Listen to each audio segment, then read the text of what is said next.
Assalamualaikum warahmatullahi wabarakatuh. Alhamdulillahirrabbilalamin. Wabihi nasta'in.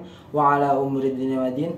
Wassalatu wassalamu ala asrafil anbiya wal mursalin Sayyidina Habibina Syafi'ina Maulana Muhammadin. Amma ba'd. Yang terhormat Bapak Abraham Zaki Zulhasmi selaku dosen pengampu mata kuliah ilmu dakwah, dan tak lupa pula teman-temanku warga kelas 2C Komunikasi Penyiaran Islam UIN Raden Mas Said Surakarta. Izinkan saya Fakhrul Razi dengan NIM 211211084 akan memberikan paparan ringkasan dari materi ilmu dakwah sebagai tugas UAS ilmu dakwah. Di sini saya mengambil tema ringkasan. Yang pertama adalah pengertian ilmu dakwah, yang kedua ada media dakwah, yang terakhir adalah metode dakwah.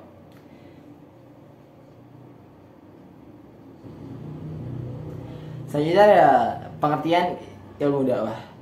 Dakwah sendiri diambil dari kata da'a yad'u da'watan, di mana kata dakwah sendiri dia isi masdar dari kata da'a yang berartikan menyeru, memanggil, mengajak, melayani, serta menuntut, mengundang, dan menghasut. Atau jika kita lihat dari jika kita lihat dari fi'il amarnya adalah ajak, ud'u, ajaklah atau serulah. Di sini kata da'watan sendiri di dalam Al-Quran terdapat di beberapa surah, yaitu salah satunya ada di surah Ibrahim ayat 44 yang bermakna seruan. Selanjutnya, menurut secara terminologi atau istilah, dakwah sendiri adalah suatu proses mengajak atau mendorong manusia untuk berbuat baik, mengikuti petunjuk dari Allah, menyuruh mengerjakan kebaikan, dan berhalang mengajarkan kejelekan agar bahagia dunia dan akhirat. Menurut Syekh Ali Mahfud, ia mendefinisikan dakwah ialah mendorong manusia untuk melakukan kebaikan dan mengikuti petunjuk, dan menyuruh melakukan perbuatan ma'ruf dan melarang perbuatan munkar agar mereka memperbolehkan kebahagiaan dunia dan akhirat. Sedangkan menurut Abdul Munir Mulkan, ia berpendapat bahwa dakwah sendiri adalah mengubah umat dari segala situasi kepada situasi lain yang lebih baik di dalam segala segi kehidupan, dengan tujuan merealisasikan ajaran Islam di dalam kenyataan hidup sehari-hari, baik kehidupan pribadi, keluarga, maupun bermasyarakat. Di sini istilah dakwah juga ada istilah-istilah dakwah. Yang pertama ada tablik, yaitu menyampaikan, artinya sama dengan dakwah. Yang kedua ada mau'idhah, sama juga menyampaikan. Yang ketiga ada tabsyir, di mana tabsyir ini adalah memberikan kabar gembira kepada orang-orang soleh. Yang selanjutnya ada indar. Indar adalah kebalikan dari tafsir, yaitu memberi peringatan kepada orang-orang yang selalu berbuat kufur ataupun berbuat maksiat. Yang terakhir, yang ketiga selanjutnya ada nasihat. Ada nasihat, di mana nasihat sendiri di dalam Al-Quran diulang sebanyak 6 kali. Nasihat sendiri adalah memberikan pencerahan atau memberikan kata-kata baik kepada orang-orang yang merasa dirinya rugi ataupun sebagainya. Yang terakhir adalah zikro, di mana kata zikro sendiri jika ditafsirkan kembali ada kata menjadi kata zakir dan muzakir, di mana kata zakir sendiri adalah artinya peringatkanlah atau memberi peringatan. Selanjutnya muzakir sendiri isim fa'ilnya dari kata zakir, mempunyai arti adalah pemberi peringatan atau orang yang memberi peringatan. Ya, selanjutnya saya bakal menjelaskan media dakwah. Media dakwah sendiri dibagi menjadi 3. Yang pertama adalah berdasarkan banyaknya komunikan atau dai. Yang kedua adalah berdasarkan sifatnya. Yang ketiga adalah berdasarkan pandangan umum. Yang pertama berdasarkan banyaknya komunikan dan dai. Berdasarkan ini dibagi menjadi 2, yaitu media massa dan media non massa. Media massa itu contohnya adalah surat kabar, radio, televisi, dan film.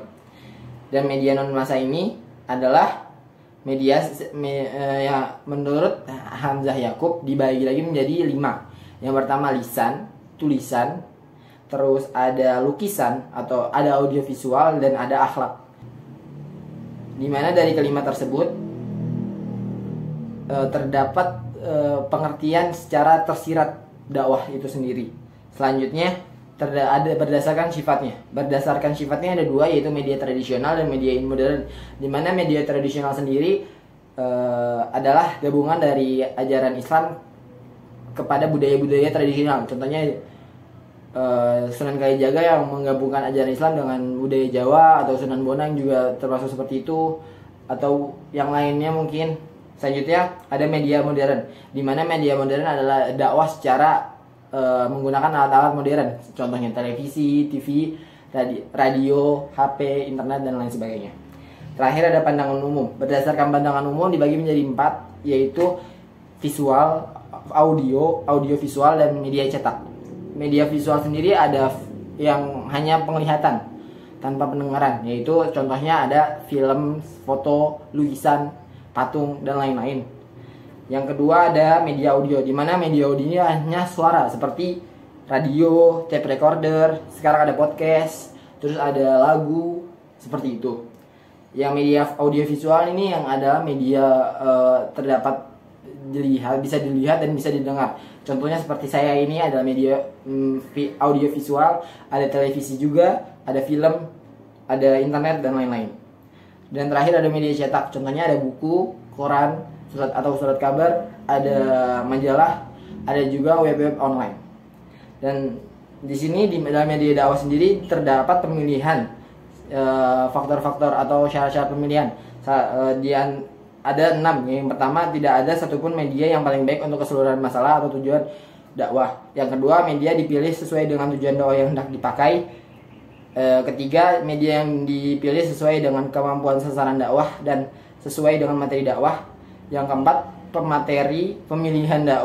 pemilihan media setidaknya dilakukan dengan cara objektif. Yang kelima, kesempatan dan ketersediaan media perlu mendapat perhatian. Yang keenam, efektivitas dan efisiensi harus diperhatikan. Itu tadi adalah media dakwah. Yang terakhir adalah metode dakwah.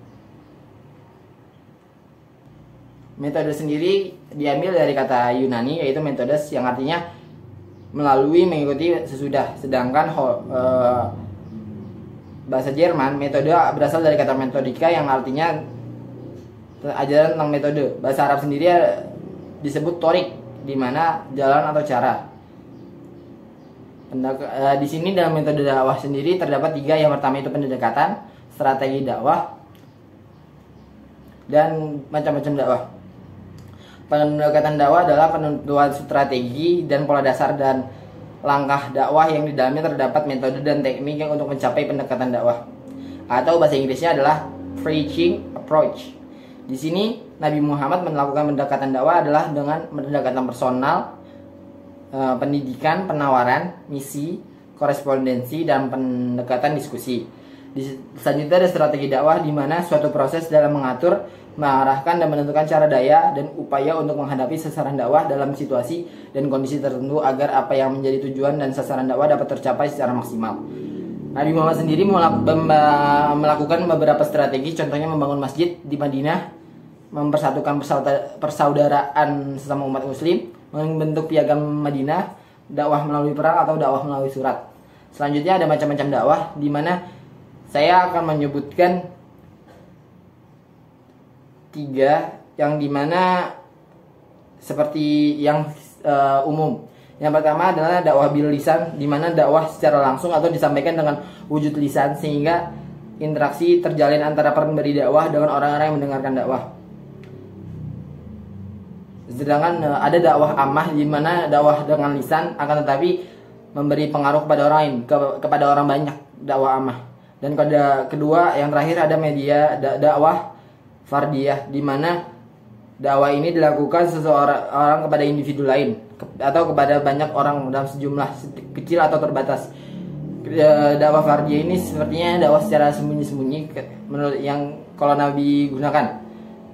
Terhadap ya, selanjutnya ada dakwah bil hal, dakwah bil tadwid, dan dakwah bil hikmah. Yang terakhir metode dakwah Nabi. Metode dakwah Nabi di sini sendiri di sini terdapat banyak. Ada metode sembunyi-sembunyi, dakwah secara terang-terangan, politik pemerintah, surat menyurat, peperangan, pendidikan, dan pengajaran agama. Jadi di sini dakwah sendiri tidak bisa hanya asal-asalan ataupun secara langsung, tetapi dakwah sendiri kalau bisa terdapat strategi. Mungkin sekian itu saja yang bisa saya sampaikan. Jika ada salah paham atau salah kata mohon dimaafkan, karena saya adalah manusia yang tak luput dari dosa dan kesalahan. Satu quotes dari saya, pengudur maqala wala tangudur man qala. Terima kasih. Wassalamualaikum warahmatullahi wabarakatuh.